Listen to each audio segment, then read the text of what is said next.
Oi para todo mundo, meu nome é Maria Luísa, eu sou aluna do Profis e eu desenvolvi minha iniciação científica no IFISH, que é o Instituto de Filosofia e Ciências Humanas da Unicamp, dentro do Departamento de História da Arte, com a orientação do professor Dr. Gabriel Zacarias e com a orientação do doutorando Marcos Pedro Magalhães Rosa.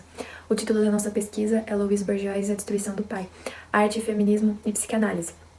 A nossa pesquisa teve como objetivo principal investigar a crítica feminista da obra A Destruição do Pai, que foi dirigida ao Freud, já que esse é um trabalho da Louise que foi totalmente inspirado no mito Totem Tabu, que ele escreveu em 1914.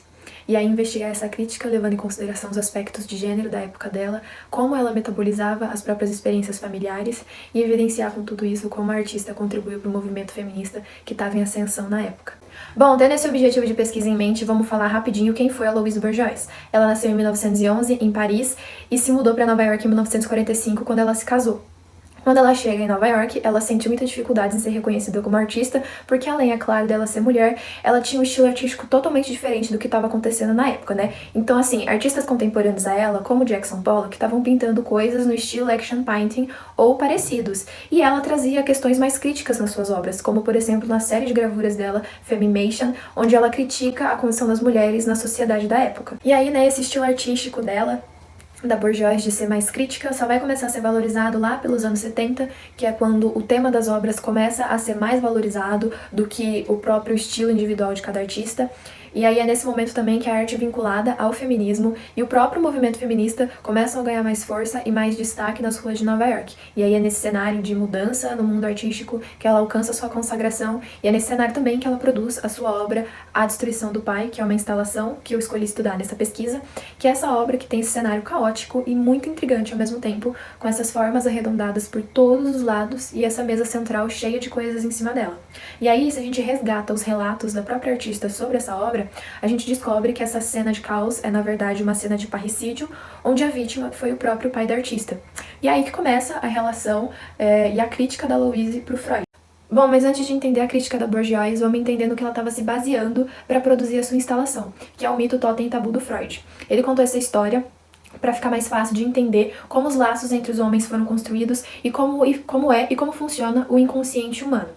Ele se baseia na teoria do Darwin de que os humanos ficavam a princípio em uma horda primitiva liderada por um primata mais forte, que era o pai, e que periodicamente esse primata expulsava os machos da horda para ficar com o monopólio somente das fêmeas. E aí vira e mexe tinha um filho que era expulso, que ficava revoltado com essa situação e que travava uma batalha com o pai. Só que ele acabava perdendo ou ganhando e seguia com a liderança tirana. E aí o Freud conta que, em determinado momento, os filhos perceberam que juntos eles podiam matar o pai e acabar com essa liderança. E é isso que eles fizeram. Eles uniram forças, mataram e comeram o seu pai. E aí o Freud conta que esse ato canibalístico de comer os restos do pai era uma tentativa de aproximação, de os filhos tentarem alcançar o que o pai tinha quando estava vivo, que era poder, força e o gozo que ele tinha através das mulheres. E aí, a partir disso, né, surgem os tabus originais da sociedade e também que vão ser depois a transgressão do complexo de Édipo, que não vai dar para desenvolver muito aqui por causa do tempo, mas saibam que esse complexo também tem a ver com a obra da Bourgeois. Bom, agora que a gente conhece um pouco do mito Totem Tabu, vamos comparar os dois parricídios para a crítica da Louise ficar mais visível, né? Então a gente tem que ambos são assassinatos ficcionais, ou seja, eles não aconteceram de verdade e que ambos, é claro, têm motivações diferentes. Quando a gente olha para a história do Freud, é possível ver que os filhos foram motivados apenas para conseguir poder e acesso às mulheres. Então eles matam o pai para conseguir poder e acesso às mulheres. E aí quando a gente olha para Bourgeois e para os relatos dela sobre a obra, a gente percebe que ela comete esse assassinato falso como uma tentativa de libertação, de libertar ela e a família dela, né, a mãe e os irmãos, dessa liderança tirana que o pai dela exercia. Então é assim que ela critica o Freud, né? Ela era muito conhecedora da obra do Freud, né, porque ela fez análise durante muito tempo, então ela critica a maneira como as mulheres são deixadas de lado desse ato que, segundo ele, levaria à atual formação da sociedade que a gente tem. Então ela critica quando ela recria esse ato, só que dessa vez com o pai dela, né? E aí, além de toda essa crítica contida na obra, ela já tinha dito abertamente que não concordava com a teoria do Freud sobre a sexualidade feminina e que ele era uma pessoa que não tinha compreensão da natureza da criatividade. Então fica aí claro que ela estava insatisfeita com o trabalho dele e com ele próprio. Bom, então a partir de todas as análises que eu fiz da obra e dos relatos da Bourgeois, eu concluí que essa era a crítica feminista dela, né? Quando ela pega esse mito que é totalmente masculino, que foi escrito por homens, com as personagens homens, com motivações de homens, né?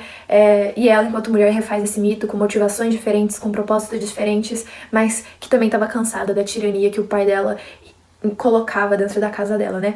E aí ela também engaja o movimento feminista em ascensão na época, quando ela faz esse assassinato através do fazer artístico. E aí ela expõe ele para que outras pessoas possam ver e outras mulheres saberem da história e se identificarem com ela e talvez fazerem o mesmo.